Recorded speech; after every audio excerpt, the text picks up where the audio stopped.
본 방송에서 제공하는 투자 정보는 투자 판단에 대한 조언입니다.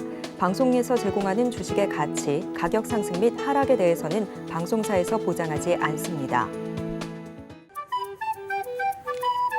틈새에서 기회를 만들 수 있는 투자시장, 위기를 기회로 아는 만큼 보인다. 주식을 제대로 배워볼 수 있는 13시 투자스쿨 장학생 문다연입니다. 저희 13시 투자스쿨에서는요, 김선규 1타 강사님만의 전략적인 노하우를 통해서 투자에 대해서 A부터 Z까지 배워볼 예정이니까요, 끝까지 함께해 주시길 바라겠습니다. 저희 방송 실시간 소통 참여가 가능하십니다. 유튜브에 서울경제TV 검색하시고 실시간 채팅창 통해서 소통 가능하시고요. 24시간 함께 하실 수 있는 방법도 있습니다. 노란 톡방 QR코드를 핸드폰 기본 카메라로 스캔을 하신 뒤에 입장코드 1357 누르고 들어오시면 방송 중에 입장하실 수가 있다는 점 말씀드리겠고요. 들어오시는 분들께 오늘까지 들어오시는 분들 한해서 저희가 이렇게 테마 분석집을 준비하고 있습니다. 에너지와 자동차 전기 테마 그리고 반도체와 AI 플랫폼 테마에 대한 김선규 전문가님의 노하우가 집약되어 있는 자료집 준비를 했고요. 어젯밤에 따끈따끈하게 업데이트를 마쳤기 때문에 궁금하신 분들은 아래 보이시는 QR코드 통해서 입장하셔서 받아보시면 좋을 것 같습니다. 저희의 간판 얼굴이시죠? 김선규 전문가님 바로 인사드려 볼게요. 전문가님 안녕하세요. 안녕하세요. 안전하고 확실한 투자 그리고 확실한 수익에 대한 투자 김성규입니다. 네, 드디어 여러분들께 드릴 수 있는 레포트가 다 준비가 되었고요. 그리고 이제 여기에 대해서 여러분들 앞으로도 확실하게 그리고 안전하게 어떻게 길을 찾아갈 것인가 지금부터 13시 투자스쿨에서 여러분들과 함께하도록 하겠습니다. 네, 오늘도 전문가님과 함께 안전하고 확실한 투자 방법들 배워가시길 바라겠습니다. 오늘의 코스피, 코스닥 시장부터 짚어볼 텐데요. 어제 이어서 오늘도 상승 흐름을 잘 만들어주고 있는 것 같은데 자세한 시황 짚어주실까요? 네, 오늘 시황 굉장히 재밌습니다. 지금 보시면은 코스피 12.65포인트 올라갔고요. 그 다음에 코스닥 5.82포인트. 지금은 코스피가 더 많이 올라가고 있죠. 지금 여기에 반도체, 그 다음에 2차 전지 관련해가지고서 그리고 이제 바이오 관련해가지고서도 서서히 전 분야에 이제 특히나 외국인의 매수세가 강하게 들어오고 있습니다. 보시면 현재 코스피 2461포인트, 그 다음에 코스닥 846포인트에서 계속해서 조금씩 올라가는 모습 보여주고 있고요. 장 초반에는 좀 강하게 올라갔다가 지금 조금 처져 있지만 그럼에도 불구하고 여전히 강하게 상승하는 모습을 보여주고 있습니다. 자, 코스피 일단은 먼저 수급을 보시게 되면은요. 코스피 수지 지금 보면은 외국인의 강한 그 매수가 들어온 걸 볼 수가 있죠. 3,296억 원 지금 현재 매수가 들어왔습니다. 그다음에 개인은 2,735억 원 매도. 그다음에 기관이 역시 매도로 들어가서 571억 원 들어가 있죠. 이런 가운데 오늘 들어간 것들을 주로 보게 되면 역시나 이제 특히나 TSMC로 인해 가지고 실적이 굉장히 좋았기 때문에 반도체 관련 종목. 그다음에 또 이번에 어제 발표했던 갤럭시 S24, 그다음에 갤럭시 링 관련된 이런 소식으로 인해 가지고 외국인들이 반도체로 대거 이제 매수세가 들어온 것을 보실 수가 있습니다. 자, 그리고 이제 코스피 시가총액을 보시게 되면요. 상위 종목, 자, 삼성전자 3.35%, SK하이닉스 2.94%. 자, 메모리 분야에 대해서 특히나 많은 이제 수요가 몰리게 되었고, 특히나 이제 TSMC가 좋은 호실적을 발표함에 따라 반도체, 특히 이제 메모리 반도체 부분에 이 양대 업체가 지금 이렇게 강하게 올라가는 모습 보여주고 있습니다. 이에 비해서 LG에너지솔루션 2차 전지 분야는 조금 떨어져서 1.79포인트, 지금 퍼센트 좀 떨어져 있는 모습 보여주고 있고요. 삼성바이오로직스 1.47% 올라가서 지금 여기서 보면 역시 바이오로직, 즉 제약 바이오 쪽으로도 상당히 올라가는 모습을 볼 수 있습니다. 오늘의 강력한 매수세는 우선은 반도체 AI 관련된 쪽으로도 많이 올라간 걸 볼 수가 있고, 여기에서 삼성전자 우선주 같은 경우도 역시 1.71% 올라간 모습을 볼 수가 있습니다. 자, 그러면은 코스닥의 이번에 수급을 보시게 되면요. 코스닥은 여기서 오히려 이제 기관이 많이 산 모습을 보여주고 있죠. 기관은 2,276억 원 현재 매수가 들어가 있고, 외국인은 322억 원 매수. 그리고 또 역시 이번에 개인은 매도세가 들어가서 1,363억 원을 매도하고 있는 상황을 보실 수가 있습니다. 그러면 코스닥에 있는 시총 상위권 종목들을 한번 보시게 되면은요.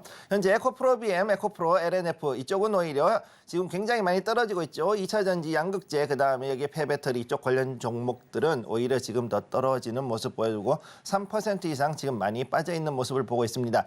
많은 2차 전지 관련주 홀더들은 지금 굉장히 좀 많이 그 투자자님들께서 상당히 좀 힘들어하실 수 있는데 당분간 제가 말씀드렸듯이 기간 조정 그리고 옆으로 좀 횡보하면서 위아래로 등락이 있을 수 있다는 것을 기억을 해두시고요. 자, HLB 같은 경우 지금 어느 정도 보합권에 들어와서 0.11% 지금 퍼센트 상승해 있는 모습 보여주고 있고 알테오젠 같은 경우 지금 보시면은 6.39% 상당히 많이 빠져 있습니다. 지금 그런 걸로 봤을 때 이것도 제약바이오도 종목별로 상당히 지금 들어오는 수급이 갈라져 있는 것을 보실 수가 있습니다. 네, 오늘 전반적으로 반도체 지수를 중심으로 해서의 상승이 나와주고 있는데요. 국내 증시의 이런 흐름, 미국 증시에 큰 영향을 받은 것으로 보입니다. 미국 증시부터 자세히 짚어주실까요? 네, 일단은 미국 증시 한번 보도록 하겠습니다. 자, 먼저 한번 보시죠. 자, 미국 증시 지금 현재 보시면은 미국은 자, 애플과 TSMC가 억지로 끌고 가네 이렇게 지금 적어놨어요. 제가 자, 지금 여기서 나왔던 거 첫 번째 TSMC가 어제 발표가 났죠. 여기 자, 요 TSMC가 생각보다 많이 나왔습니다. 잠깐만요. 그래서 여기를 보면은 TSMC가 먼저 실적이 좋게 나왔고 그다음에 애플이 거기에 따라 가지고서는 또 그만큼 좋은 움직임을 보여줬기 때문에 이게 그렇게 됐던 것으로 보이고요. 그래서 이로 인해서 증시가 올라가긴 했는데 생각만큼 많이 올라가진 않았습니다. 단지 우리가 좀 주목할 것은 필라델피아 반도체 지수, 즉 TSMC가 이끌어가는 반도체 지수는 많이 올라간 걸 볼 수가 있고 중국 같은 경우는 지금 어쨌든 저가에서 매수세가 들어오네. 자, 이렇게 볼 수가 있는 거죠. 저가에서 굉장히 지금 힘들었지만 어찌됐든 간에 이제는 여기가 바닥이다라고 생각하고서 들어오는 그런 매수세를 볼 수 있었다 이렇게 말씀드릴 수가 있겠습니다. 자, 그러면은 일단은 자 먼저 그 미국 차트부터 보시죠. 자, 미국 차트입니다. 자, 다우존스 여기 보시면은 다우존스 그 다음에 이제 나스닥 이렇게 나와 있죠. 다우는 지금 여기서 해가지고선 바닥에 왔다 싶으니까 다시 또 이제 땡겨 올려주는 이런 모습 보여주고 있습니다. 자, 이렇게 올라왔죠. 0.54% 올라갔고요. 다음에 나스닥이 1.35% 오늘 갭으로 해가지고 다시 띄워서 지금 이 자리를 넘어갈 것인가? 자, 위로 해가지고 뚫어 올릴 수 있을 것인지 지금 지켜보고 있는 거죠. 지금 여기서 1분기, 4분기 실적 시즌 일단 첫 번째 주간이 이제 거의 끝나갑니다. 오늘 끝나고 나면 다음 주부터는 이제 기술주 실적 발표가 진행이 되죠.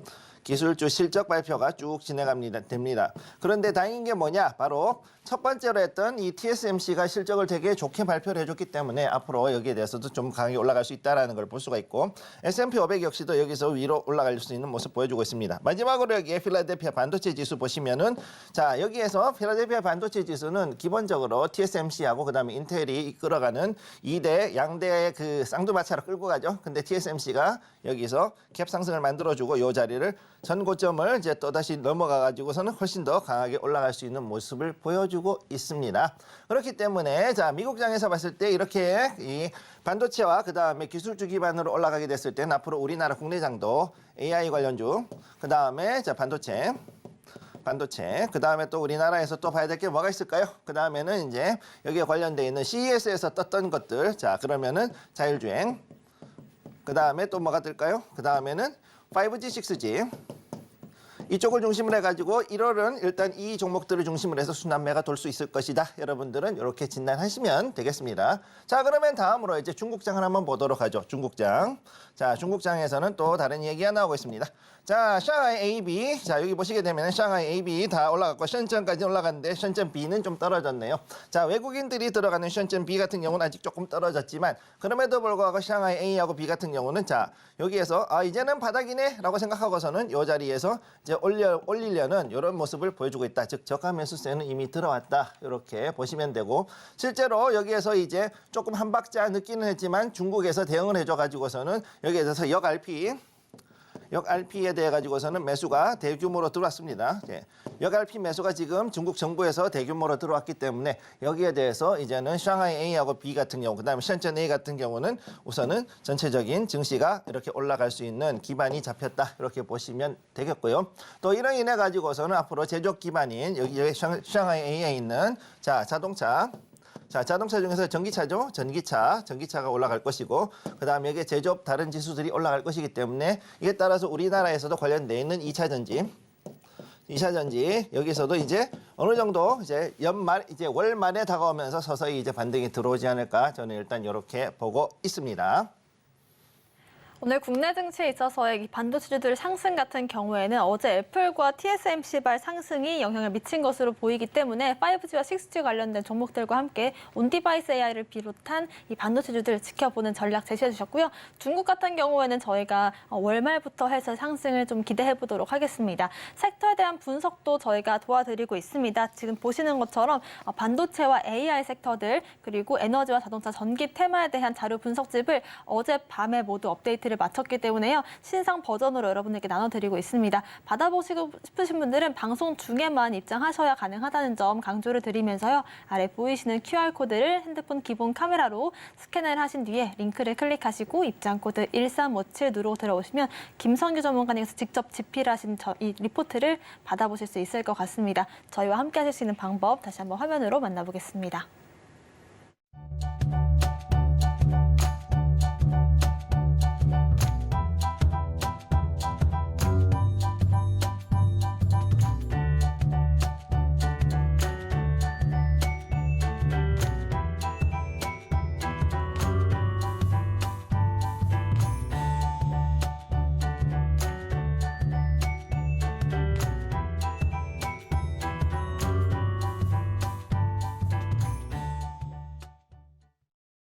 지금부터는 김성규 전문가님의 무엇이든 알려주기 시간을 시작해 보겠습니다. 여러분들께서 궁금하신 점들에 대해서 무엇이든 알려주시는 시간인데요. 유튜브를 통해서 궁금하신 점들 남겨주시면 좋을 것 같습니다. 유튜브에 서울경제TV 검색하시고 실시간 채팅창 통해서 질문 가능하시고요. 노란톡방 통해서도 질문 받고 있습니다. 아래 보이시는 QR코드 스캔하신 뒤에 링크 클릭하시고 입장코드 1357 홀수 4글자 누르고 들어오셔서 궁금하신 점들 남겨주시면 무엇이든 알려드리겠습니다.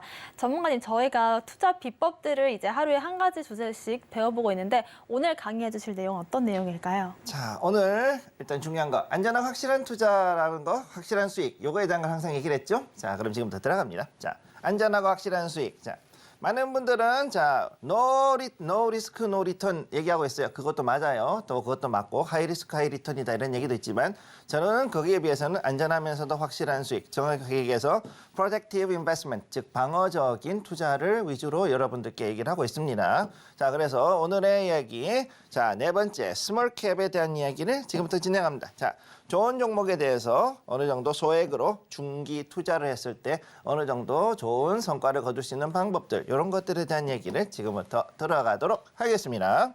자, 보시죠. 첫 번째, 스몰캡이란 무엇인가? 자, 여러분들의 정의. 자, 스몰캡이란 것이 어떤 것이냐라고 했을 때 가장 중요한 건 뭐냐? 스몰, 그 다음에 캡, 캐퍼시티. 작은, 자, 소형주이지만 첫째는 소형주. 자, 소형주인데 소형 같지 않은 소형주. 무엇이냐? capacity. 자, 캡이 상당히 자, 어느 정도 규모가 작은.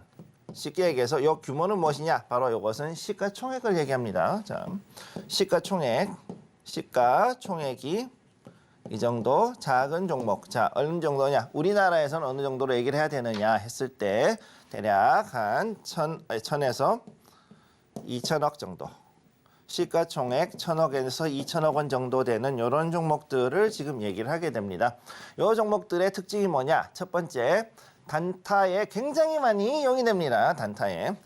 자, 물론 이제 300억에서 500억짜리, 300에서 500억짜리 그야말로 동전주 말도 안 되는 그 종목들, 소형 테마주들 이런 것들은 그 완전히 이거는 그 대형 그야말로 이제 어느 정도 돈이 있는 세력들의 전쟁터죠. 전쟁터예요. 여기는 전쟁하는 데죠. 그러니까 여기는 일반인들이 들어갔을 때는 이 변동성을 도저히 견디지 못합니다. 거의 뭐 F1 레이싱카 탄다고 생각하시면 돼요. 일반인이. 그렇기 때문에 이런 이런 그 소액으로 하는 이런 부분, 이런 그 대규모의 유동성이 왔다 갔다 하는 이런 종목들을 하시는 분들은 그야말로 F1 레이스카, 예, 레이싱카, 이런 거를 모시는 분들이다. 이렇게 보시면 돼요, 사실. 그래서 그만큼 이 방향성에 대해 가지고서는 기가 막힌 감을 가지고 있고 촉을 가지신 분들이 보통 이쪽에서 많이 일을 하고 있습니다. 300에서 500억, 저건 800억 미만. 800억 미만의 이런 종목들은 그런 데서 하고 있죠.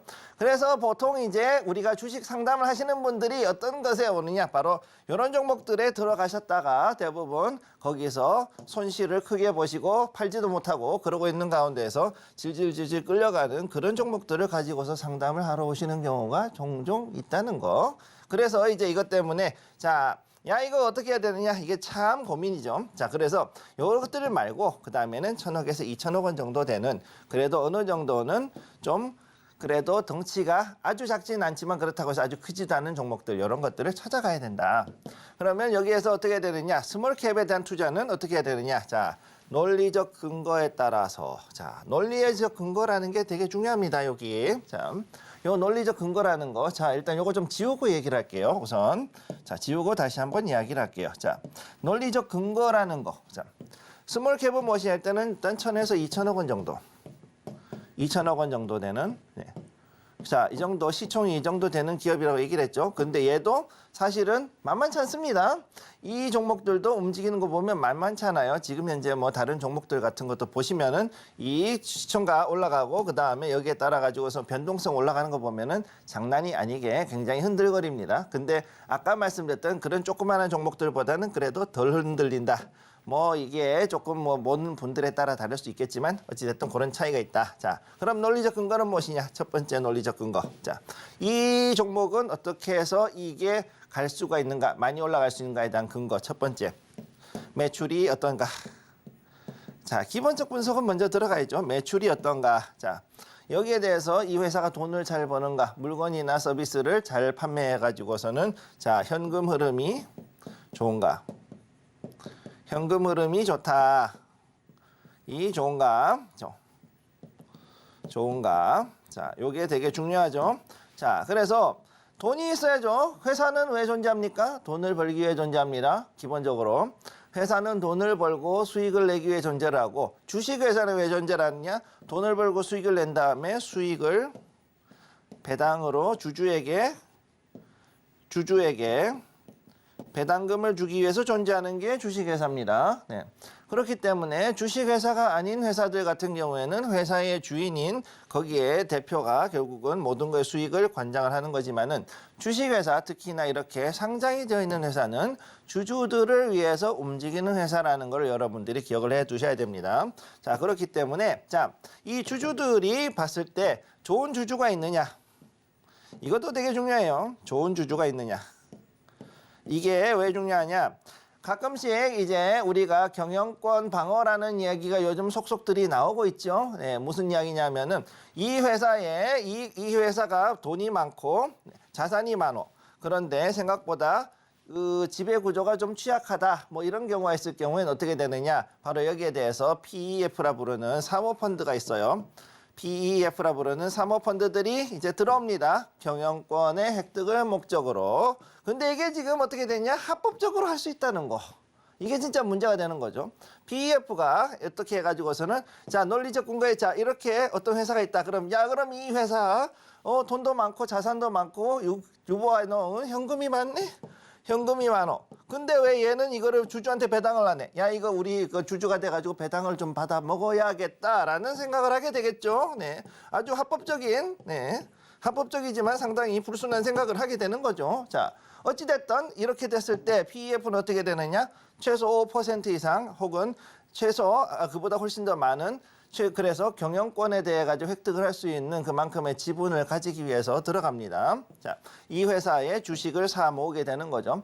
그런 것들 때문에 어떻게 되느냐? 또 올라갈 수도 있다. 자, 좋은 주주가 있으면은 그런 일들은 없겠죠. 그러면 오히려 배당을 잘 주고 뭐 여러 가지 일만 잘 된다 그러면은 여기에 맞춰 가지고서 이렇게 올라갈 수 있다라는 거. 자, 그런데 그렇지 않은 경우에도 이렇게 있다. 그래서 이런 PEF 때문에도 오히려 스몰캡이 튀어오를 수도 있는 경우가 있다라는 거죠. 대표적인 게 바로 이전에 했었던 그 하이브 같은 관련돼 가지고선 카카오에 관련된 이런 얘기라든가, 아니면 최근에 있었던 한미사이언스와 OCI에 관련된 것들, 이런 것들이 또 이제 또 거기에 또 이제 경영권 분쟁 이런 것들이 또 나올 수 있는 거. 그다음에 또 한국타이어도 역시 마찬가지 그런 일들이 있었다라는 거를 여러분들이 바로 이런 것 때문에 볼 수 있는 거죠. 단 걔네들은 덩치가 엄청 큰 애들이고 얘네들 얘네들은 뭐냐? 제가 말씀드리는 거는 1,000억에서 2,000억 원 정도 시가총액의 스몰캡을 가지고서 이야기를 하는 겁니다. 그럼 세 번째로 마지막 논리적 근거. 이 회사가 가지고 있는 섹터나 업종에서 업종이 앞으로 얼마나 발전해 가지고서는 더 크게 성장하고 매출을 올릴 수가 있는가, 이게 더 큰 이슈가 된다. 자, 그래서 세 가지. 첫 번째 매출하고 이것이 잘 나오는 기업. 두 번째 PEF에 의한 어떤 경영권 관련된 문제. 즉 그만큼 이 회사가 탄탄한 회사라는 얘기죠. 이 탄탄한 회사에 대해서 경영권 방어를 위해서 움직이는 경우. 그다음 세 번째, 이 업종이 가지고 있는 그 어떠한 경쟁력이나 메리트 때문에 충분히 지금보다도 시총이 훨씬 더 올라갈 수 있다라는 이 근거가 있을 때, 그때 바로 이것이 스몰캡이라고 불리게 된다는 거, 이걸 먼저 기억을 해 두시기 바랍니다. 자, 그럼 다음으로 넘어갈게요. 다음으로. 네, 자, 그래서 여러분들께 말씀드린 거, 아까 말씀드렸지만 실적이 좋아야 하는 거 당연하죠. 그 다음에 두 번째는 뭐다? 앞으로 자 발전 가능성이 커야 된다. 발전 가능성이 커야 되는 것도 맞지만, 그럼에도 불구하고 그것만이 다는 아니고 무엇이 있어야 된다? 자, 이 회사가 주주 친화적이라 해야 된다. 주주 친화적이다. 이럴 경우에는 보통 PF 안 들어옵니다. 왜? 들어와봤자 기존에 있던 다른 주주들이 너 뭔데 그러고서는 주식을 안 팔죠. 네. 주식 안 팔아요. 안 팔아요. 그러니까 이런 경우에는 안 들어온다. 그래서 보통 이런 정도의 이런 종목들은 이제 여기에 대한 발전 가능성들을 보고서 이제 들어오는 경우, 이것을 이제 우리가 보통 스몰캡 투자라 이렇게 얘기를 하게 되는 거고요. 자, 그래서 현업에서 나오는 평판이 진짜 중요합니다. 그렇기 때문에 여기서 나오는 거. 자, 현업이란 게 무슨 뜻이냐? 지금 현재 이 회사가 속해 있는 섹터라고 그러죠. 이 회사가 테마하고 섹터는 엄연히 다른데, 섹터는 뭐냐면은 바로 이 회사가 있을 때 이 하나의 주식 회사가 현재 어떤 일을 영위하는가, 업이 있죠.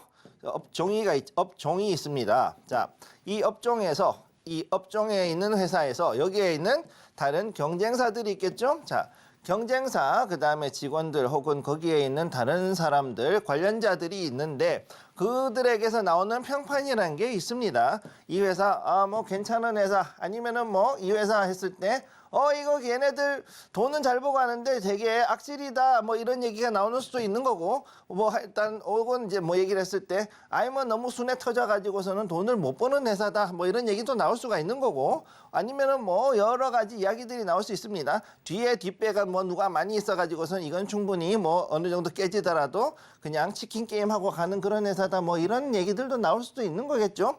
뭐 이런저런 얘기가 나오는데, 그래서 이 스몰캡을 고르는 데 있어서 제일 중요한 거는 무엇이다? 바로 현업에서 나오는 이 평판, 얘네에서 이 회사가 어떠한 회사이다, 이런 것들을 정확하게 파악할 수 있는 게 제일 중요한 거죠.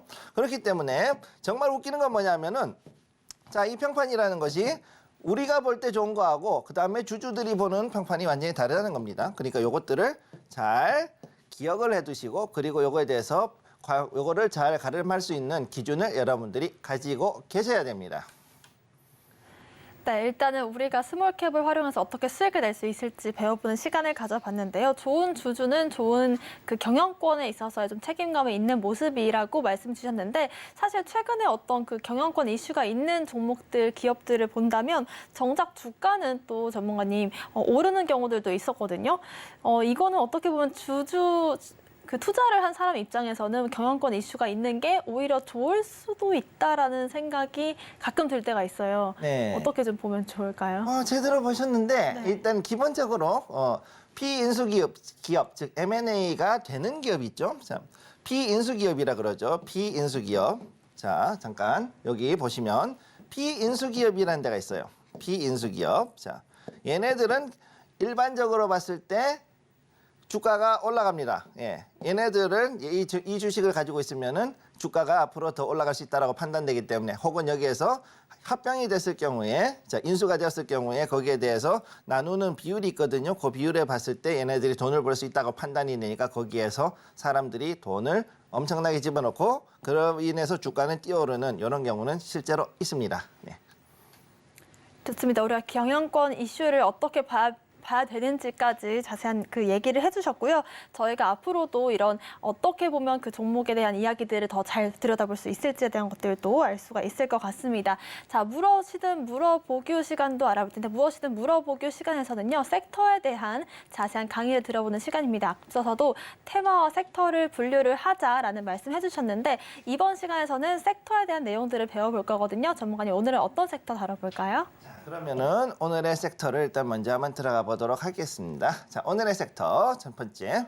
자, 오늘의 섹터 네옴시티. 자, 말도 많고 탈도 많았던 작년에 나왔던 그 건설. 자, 우리 살만이 형 맞죠? 네, 우리 살만이 형이 와가지고서는 우리 그 대기업에 있는 모든 총수님들 다 모여가지고서는 네, 일단 거기서 각 잡고 있었던 그런 사진까지 나왔었는데 어쨌든 중요한 거 네옴시티라는 것이 이제는 다른 어떤 나라들도 해보지 않았던 그야말로 도시 개발의 계획에서는 규모 면에서 거의 끝판왕이라 할 수 있는 그런 회사. 그런 이제 프로젝트가 되는 거니까 오늘은 이 네옴시티에 대한 것들 한번 얘기를 해보도록 하겠습니다. 자, 다음으로 넘어가서 자, 여기에서 이 해외 건설 저도 이제 한 12년 이상 미군 부대부터 해서 해외 건설 업무를 했었던 적이 있었기 때문에 이거에 대해서 아주 잘 말씀드릴 수가 있는데 해외 건설 관련된 테마들 중에서 이 네옴시티는 그의 가장 큰 프로젝트다. 자, 가장 큰 프로젝트에 속합니다. 요거.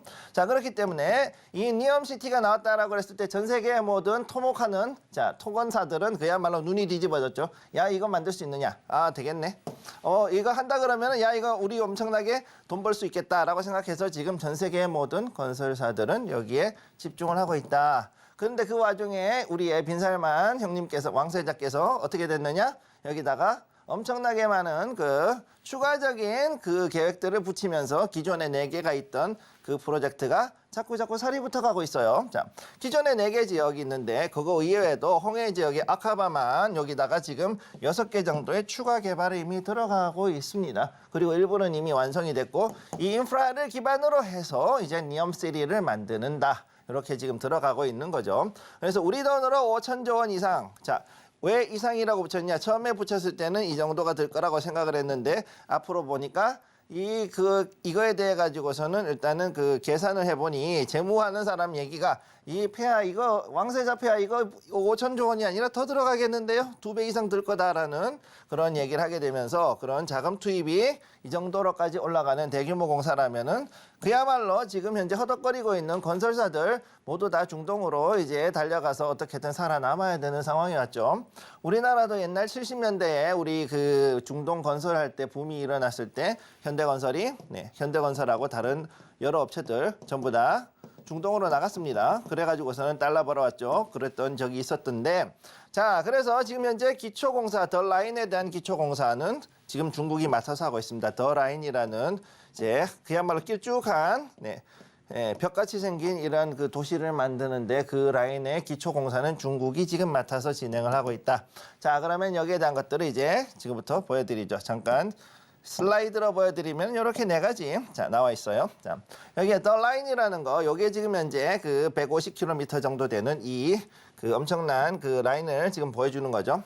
여기서부터는 이제 또 이렇게 움직이는 거. 다음 두 번째 트로제나 요거는 이제 그 산악 지역입니다. 대략 해발 2,000m 정도 된 데다가 인공으로 눈 뿌려가지고 스키장 만들고 그러고서는 한다. 심지어는 이거 가지고 여기서 제가 볼 때 이번에 동계올림픽 나중에 이제 그 동계올림픽도 지금 됐는데 여기에서 사우디가 할 확률이 높습니다. 그럼 이거 누가 지어야 되느냐? 그러면은 이거 우리가 지을 확률은 높습니다. 시간 맞춰가지고 지어줄 수 있는 거 우리밖에 없거든요. 전 세계에서. 그러다 보니까 여기에 관련해가지고 니엄시티 중에서 트로제나 동계올림픽 관련된 종목 그 공사 우리 딸 확률이 높다. 다음 3번째 옥사곤. 자, 홍해의 앞바다에다가 지금 이렇게 팔각형 모양의 산업단지를 만들고 있는데 요거에 대한 것들 플랜트 여기는 이제 우리나라 플랜트 관련주들 자 우리 플랜트 관련주들이 이제 여기가 우리 밥이 되겠죠. 자, 해양 담수화부터 시작해가지고 그 다음에 여기에 발전소 뭐 여러 가지를 넣을 수 있는 것들 여기다 할 수 있고 그 다음에 신달라 요거는 이제 뭐냐 이 두바이가 그 비싸게 인공섬 만들어 놓고 리조트 만드는 걸 보니까 우리의 빈살만 왕세자께서 배가 아프셔서 이렇게 바꿨다. 이렇게 갔던 거를 볼 수가 있는 거죠. 근데 플러스 뭐라고요? 아까 여기다가 플러스 아카바만에 했던 것들을 이렇게 지금 해놔서 요거하고 지금 옥사곤이 연결이 되고 그러고 난 다음에 요거는 지금 중국 애들이 하고 있고 자, 그다음 트로제나 요거 지금 어떻게 할까 지금 고민을 하고 있는데 우리나라 분명히 이 트로제나 앞으로 주의해서 봐야 되는 종목이다. 여기 건설 주요 건설사들은 앞으로 여기에서 이제 할 거고 특히나 또 이제 리조트 같은 거 개발사들 개발사 관련 종목들 여기 이제 들어갈 수 있다는 거 여러분 기억을 해 두시면 되겠어요. 자, 다음으로 넘어갑니다. 네. 자, 요것들을 이제 보시게 되면 자, 근데 문제가 있어요. 왜? 유가가 너무 싸. 기름값이 너무 싸. 왜 이게 문제가 되느냐? 제가 일단 이랬던 2006년도부터 2012년도 이때까지 무슨 일이 있었느냐? 기름값이 엄청나게 비쌌죠. 그때는 고유가였어요. 2006년도부터는 그때부터는 유가가 $100를 넘어가서 최고 얼마까지 갔냐? 150달러, 배럴당 150달러까지 갔던 고유가 시대였단 말이죠. 그러니까 그때 당시 어떻게 했느냐? 이제 카타르, 두바이가 아니라 아랍에미레이트, 그다음 쿠웨이트, 그다음에 뭐 여러 오만 같은 이런 여러 나라들이 그 당시에 엄청나게 많은 그 프로젝트를 했었는데 뭐 어떤 걸 했었느냐? 인프라, 특히 이제 그 담수 발전을 많이 했어요. 담수 발전. 그다음에 또 뭘 했느냐? 유화. 특히 우리나라가 잘하던 정유시설 같은 것들을 얘네들은 그동안에 해가지고서 원유만 팔던 즉 업스트림만 하던 애들이 이제는 우리는 다운스트림 해가지고 팔면 안 되니 그래가지고서 유화 공장을 또 많이 지었습니다. 이 당시에. 그렇게 해서 자기들이 기반을 닦고 난 다음에 자 이제 뭔가를 해야지라고 했는데 2010년도 중반에 들어가면서 기름값이 확 떨어집니다. 저유가로 들어가죠. 왜? 셰일이 파였거든요. 미국에서 셰일을 팠으니까. 미국이 셰일을 팝니다. 셰일 오일하고 가스를 팝니다. 자, 어떻게 되느냐? 그때마다 얘네들이 감산을 하죠. 그래서 오펙하고 오펙 플러스가 오펙하고 플러스 얘네들이 뭐라 그러냐? 야, 이거 기름값 유지를 해야 되니까 우리 감산할게. 감산하니까 어떻게 되느냐? 유가가 올라가죠. 유가가 올라가니까 어떻게 되느냐? 그동안 그냥 그 은행 대출 받아서 호흡기 끼고 헥헥거리고 있던 우리의 그 셰일 업체들 때는 이때다 그러놓고 그동안 팔았던 셰일 오일을 시장에 풀어가지고서 유가 또 떨어지고 이게 계속 악순환으로 반복이 됩니다. 그래서 감산하니까 올라가고 셰일 풀어서 떨어지는 이런 현상들이 계속 반복이 되고 지금도 유가는 저유가로 계속 가 있죠. $80를 넘어가지 못하고 있습니다. WTI가. 자, 그런 상황에서 저유가로 인해서 프로젝트 진행에 차질이 생긴다. 이게 무슨 뜻이냐? 지금 공사하는 애들이 대금 못 받는 일이 생긴다. 대금 받는데 대금 받기 힘들어진다. 중국 애들 자 여기서 이제 물렸다. 저는 이렇게 얘기하죠. 힘들다. 자, 그래서 저기 인프라에서 우리나라가 안 들어간 거는 정말 다행이라고 봅니다. 자, 대금 받기 힘들다 이렇게 나오는 거죠. 그 다음에 여기에 또 연결되는 거 사우디뿐만 아니라 이제 중동 국가들이 어떤 특징이 있느냐? 흉악한 대금 지불 유예. 3개월치 미루는 건 기본이고 길게는 6개월까지도 미룹니다. 얘네들. 6개월까지도 미룹니다. 네, 이런 상황이기 때문에 자, 이런 것들을 겪으면은 대기업들이 되게 힘들어요. 자, 그러니까 이런 그 대금 지불 유예에 대해 가지고 어떤 식으로 해결할 것이냐. 오죽하면 우리나라 작년이죠. 그 국토부 장관이 가가지고서는 돈 받아줄게라고 할 정도면은 이게 그 중동 사업이라는 게 생각만큼 만만한 사업은 아니라는 걸 알 수가 있는 거죠. 자, 다음 세 번째. 자, 국제 원자재 가격 상승. 코로나 이후에 우리 국제 원자재 가격이 뛰어올랐습니다. 그렇기 때문에 이전에 비해서 처음에 우리가 견적 제시하고 프로젝트 딴 그 가격 대비해서 20에서 25% 많게는 30%까지 자재값이 뛰어올랐죠. 자, 이렇게 돼가지고서는 수익률이 악화가 될 수 있다는 거, 이것도 지금 여러분들이 기억을 해 두셔야 되고요. 자, 그래서 이게 특히나 문제가 되는 게 뭐냐면은 얘네들 같은 경우에는 이 원자재가 그냥 만들어져가지고 우리는 그냥 들고 오면 되지만 중동 같은 경우는 어떤 문제가 생기느냐. 자, 여기에 대해 말씀드릴게요. 만들어 가지고서 가져오는 게 아니라 다른 데서 사와야 되는데 다른 데서 만들고 날라가지고 사가지고서 통관하고 뭐하고 하는데 일반적인 공사보다도 대략 한 2배 혹은 2배 반 정도의 시간이 소요가 된다는 거죠. 그러니까 이 부분들 때문에도 상당히 어려울 수가 있다. 자, 그래서 요거 조금 다시 이제 해보겠습니다. 자, 그래서 이 가격 상승에 따른 것들 그리고 플러스 알파로 뭐가 있느냐? 자, 시간. 딜리버리 타임이라 그러죠. 자, 이 자재를 가져오는 운송 시간이 엄청나게 들어가기 때문에 이에 따른 수익률 악화 충분히 있고 여기에 대한 것들을 어떻게 보상받느냐 이게 이제 또 다른 이슈가 될 것이고요. 마지막으로 자, 촉박한 시간에 너무 수많은 발주를 한다. 이게 중동공사에서 특히나 이제 중동 발주처들의 고질적인 문제인데, 네. 촉박한 시간에, 자, 시간은 얼마 안 남았고 빨리 해야 되는데 그러다 보니 만들어야 될 게 많은 거죠. 그러니까 어떻게 되느냐? 자, 한 100억 정도의 예산이 있는데 발주를 얼마나 하냐? 300억 어치를 발주합니다. 얼치를 발주. 자, 그럼 남은 200억은 어디서? 내년에 예산에서 다른 데서 끌어와야 되는 사태가 생기는 거죠. 자, 그런 일들이 생기다 보니까 여기에 따라 가지고서 또 다시 이게 품질 저하로 또 그만큼 이어질 수밖에 없는 상황이 온다. 그리고 또 어떻게 되느냐? 대금 지불이 또 여기 연결이 되고 이래 가지고 상당히 어려운 상황에 갈 수 있다라는 것들. 자, 그렇기 때문에 여기에 대해서는 이제는 제가 봤을 때 건설을 직접 하는 건설사들은 생각보다는 그렇게 가기가 힘들 수도 있다. 자, 여러분들이 봤을 때는 이제 여기에 대해서 뭔가 나왔을 때 기대를 가지고 올라가거나 하는 건 있을 수 있겠지만은 그건 기대는 기대이고 현실은 그렇지 않을 수 있다라는 거 첫 번째 기억을 해 두시고요. 자, 그다음에 자, 여기에 대해서는 그러면 우리는 설계사를 어떻게 될까? 설계는 그나마 좀 나을 수도 있어요. 얘네들은 나을 수 있는데 얘네들이 어떻게 될 것인가는 좀 지켜볼 필요가 있겠다. 자, 그러면 지금부터 마지막으로 자, 여기에 관련되어 있는 종목 한번 잠깐 보죠. 자, 요거 히림. 네. 보통 대장주로 봅니다. 네옴시티. 근데 얘가 왜 대장주냐? 자, 왕세자, 빈살만 왕세자한테 잘 보였어요. 아카바만에서. 아카바에서 이제 PM을 잘했습니다. 그래가지고 어떻게 됐느냐? 여봐라, 얘를 시켜가지고서는 얘를 네옴 스페셜 PM으로 만들어라. 네옴 더라인에. 자, 아까 그 길쭉 가는 그 도시 있죠? 거기에다가 SPM, 스페셜 PM으로 만들도록 하여라. 어명을 내립니다. 왕세자명을. 그래가지고는 어떻게 됐냐? 얘가 이제 그걸 하고 있죠, 지금. 그래서 그 결과 지금 여기에 대해서 일을 하고 있는데, 자, 이렇게 왔다가 빠졌다가 여기서 지금 올라와서 여기서 이렇게 쭉 가고 있고. 자, 최근 들어가지고서 이렇게 해가지고서는 거래량도 좀 어느 정도 들어오고 있죠. 자, 이런 것들로 봤을 때 지금은 좀 빠지고 있지만은, 자, 이런 상황이기 때문에, 자, 네옴시티 관련주들, 건설주들 이번 올해 2024년도, 2025년까지 충분히 어느 정도 띄울 수 있는 그런 테마, 섹터라기보다는 정확히 하면 테마인데 테마일 수 있겠지만은 거기에 대해서 너무 큰 기대를 하는 것보다는 일단 정확한 내용들을 파악을 하고 그러고 나서 어떤 회사를 갈지 우리가 지켜보시면 되겠습니다. 네. 네, 네옴시티라는 섹터를 가지고 자세한 분석을 해주셨고요. 섹터에 대한 분석도 저희가 받아보실 수 있도록 준비를 하고 있습니다. 새해 선물로 김성규 전문가님께서 직접 집필을 해주신 두 리포트를 준비를 하고 있고요.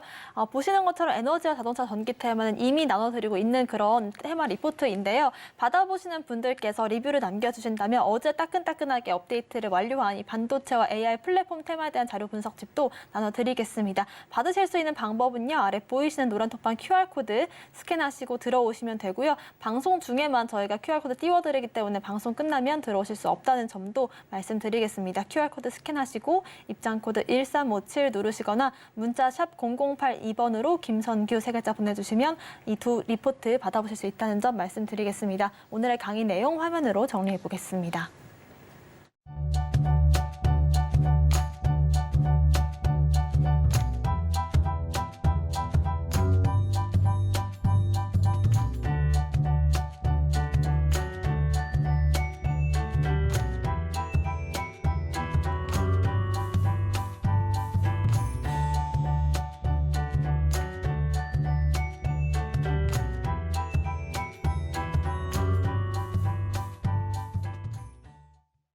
네, 많은 분들께서 방금 알려드린 이 리포트에 대한 궁금증들을 남겨주고 계신데요. 제가 직접 물어보는 게 좀 정확할 것 같습니다. 이 에너지와 자동차 전기 테마에 대한 내용들과 새로 어제 업데이트한 내용들이 있거든요. 반도체 관련된 내용들 어떤 점들이 좀 더 달라졌을까요, 전문가님? 네, 일단 에너지하고 자동차 전기 관련돼서는 지금 여기에서 보시다시피 지금 자율주행이라든가 이런 부분들에 대한 것도 조금 더 들어가 있고 그다음에 특히 중요한 거는요. 여기서 제가 종목들을 이제 어느 정도 집어넣어 놨어요. 그렇기 때문에 요거는 장기로 가져가기에 괜찮은 종목이다. 한마디로 장기 투자하기 괜찮은 종목들을 여기에다 다 담아 놨습니다. 그래서 에너지하고 그다음에 자동차 전기에 관한 테마 5가지. 그다음에 반도체 AI 플랫폼. 자, 빨간 책이죠. 자, 빨간 책은 이제 이 CES, 그 다음에 그동안의 대만 총선, 그리고 지금까지 있었던 모든 이 여러 가지 이벤트들이 어느 정도 지금 들어가 있기 때문에 AI가 이제 어느 정도 발전하면서 과연 반도체나 다른 분야와 어떻게 이제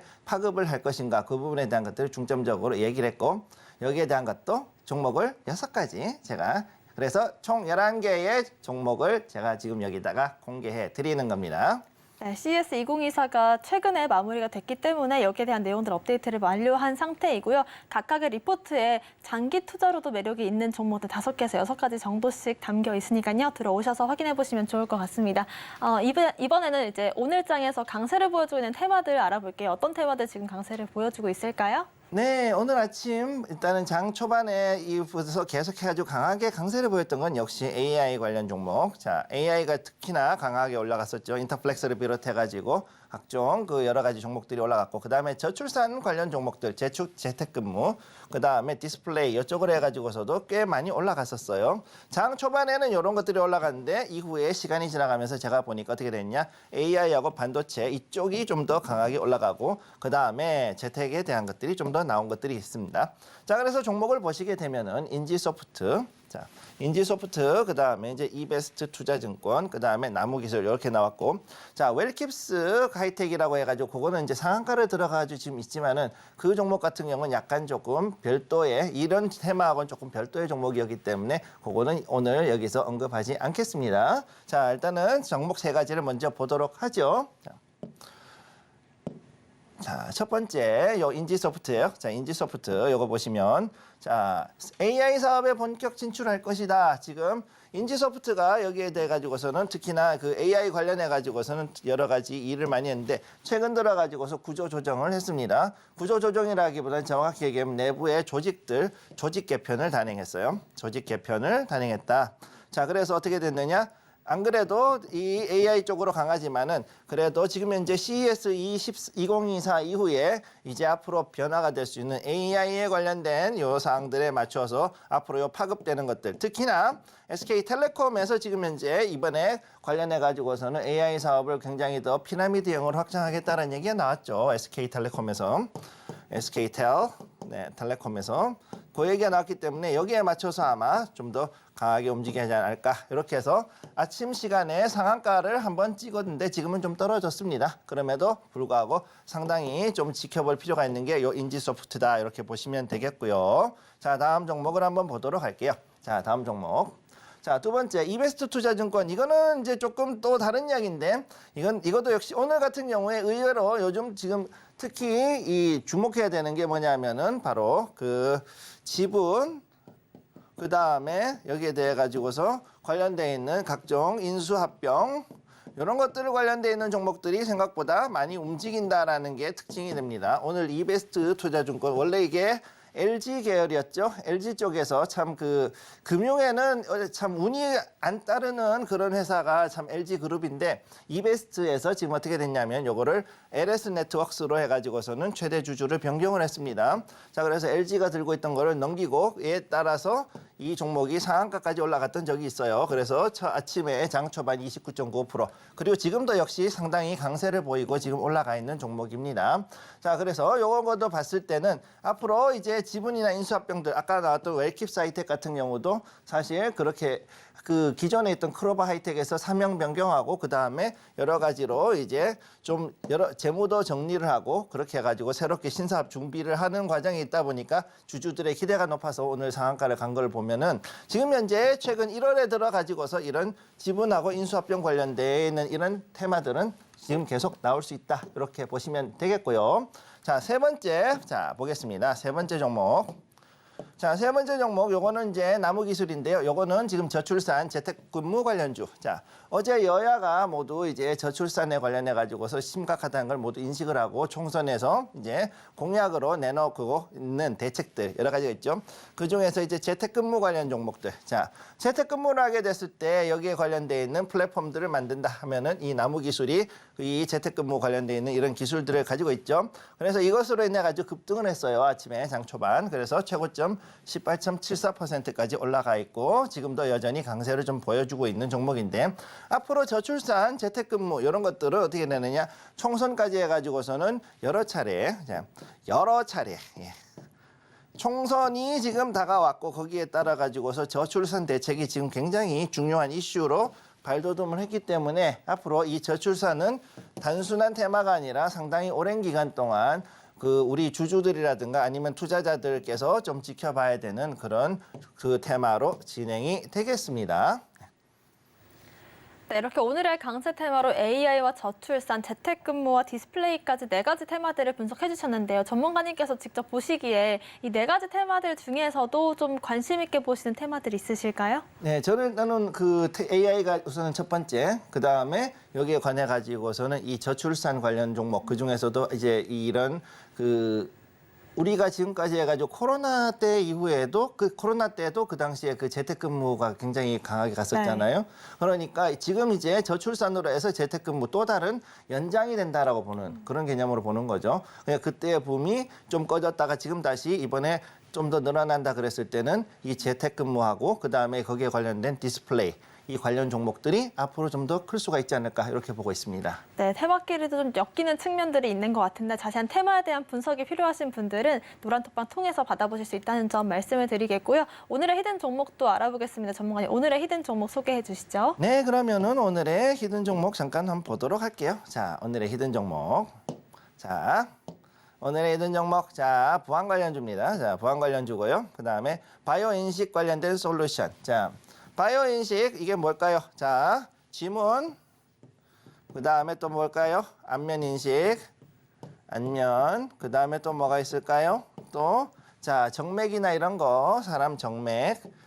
그 다음에 또 뭐가 있을까요? 사람의 눈, 홍채. 네. 이런 것들에 대해 가지고서는 보고서는 이거를 이용한 각종 보안 시스템을 만드는 거. 이것이 아주 바이오 인식 솔루션이라 그럽니다. 자, 바이오 인식을 했을 때 이런 것들을 할 수 있는 회사들, 여기 앞으로 이제 중요한 테마가 될 것이고, 특히 이게 AI하고 통합이 되죠. 지금 AI가 이 보안하고 만났을 때 굉장히 이제 무서운 세상이 되는 게, 자, AI가 만약에 사람의 지문, 안면, 정맥, 그 다음에 홍채 이런 것들을 가지고서 보고서 이 사람이 누구다라는 것을 금방 식별하고 그 사람의 행동을 전부 다 이제 체크하고 감시하는 그런 세상이 된다라는 거기 때문에 되게 지금 이건 무서운 얘기입니다. 근데 AI의 통합 보안 솔루션으로서 자, 그러면은 회사의 사람들의 근태, 자, 출퇴근부터 시작해 가지고서 이 사람이 어디에 나갔는지, 외출을 했는지 아니면은 외근을 나가서 업무를 하고 들어왔는지 아니면 뭐 이런 것들을 전부 다 이 솔루션들을 통해 가지고서 여러분들이 전부 체크를 하게 된다라는 거죠. 자, 그래서 이걸 하는데 특히나 이 회사가 이 빈살만 왕세자한테 상당히 잘 보였나 같아요. 그래서 이 네옴시티 관련된 건설에 대해서도 여기에 보안 시스템 인프라로 참여를 하게 되었기 때문에 최근 들어가지고 매출이 상당히 많이 성장을 했습니다. 그래서 앞으로도 성장할 것이라고 지금 기대를 하고 있는 그런 종목이라고 볼 수가 있고요. 그럼 차트 한번 보겠습니다. 자, 차트.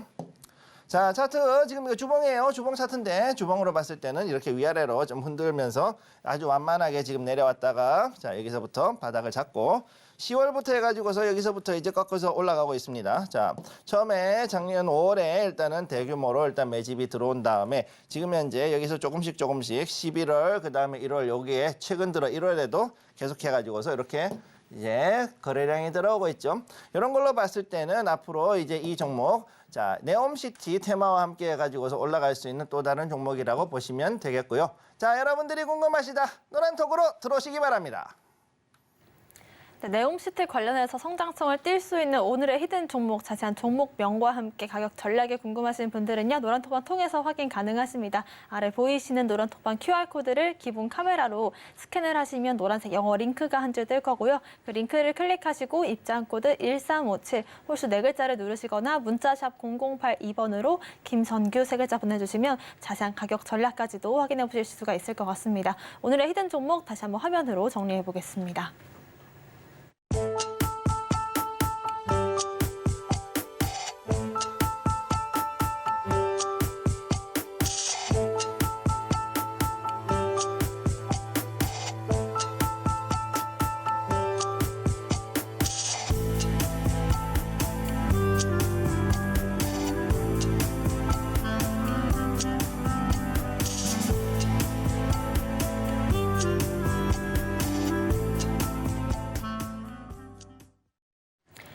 네, 저희와 함께 이 테마 분석과 섹터 분석들 이어가보고 싶으신 분들은 노란톡방 통해서 가능하십니다. 들어오시는 분들께 이번 주 한해서 저희가 두 테마 자료집을 준비를 해두고 있고요. 파란색 테마집은 저희가 이미 나눠드리고 있는 테마집인데 에너지와 자동차, 전기 테마에 대한 분석도 들어보실 수 있을 것 같고요. 어제 업데이트 완료한 반도체와 AI 섹터에 대한 자료 분석들도 저희가 신규 업데이트를 완료했기 때문에 리뷰를 남겨주시는 분들 모두 증정을 해드리도록 하겠습니다. 아래 보이시는 QR코드를 스캔하신 뒤에 입장코드 1357 누르고 들어오시면 받아보실 수가 있을 것 같고요. 자세한 이런 비법들도 받아가시길 바라겠습니다. 오늘 방송의 핵심 내용 화면으로 정리해 보겠습니다.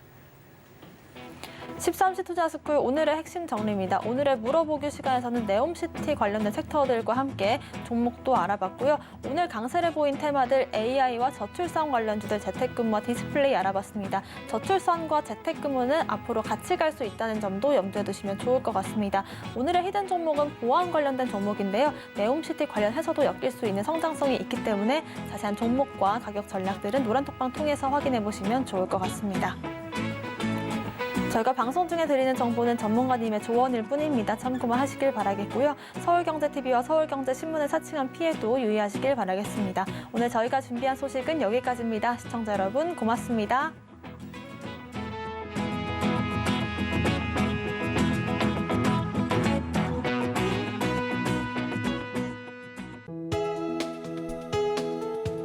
본 방송에서 제공하는 투자 정보는 투자 판단에 대한 조언입니다.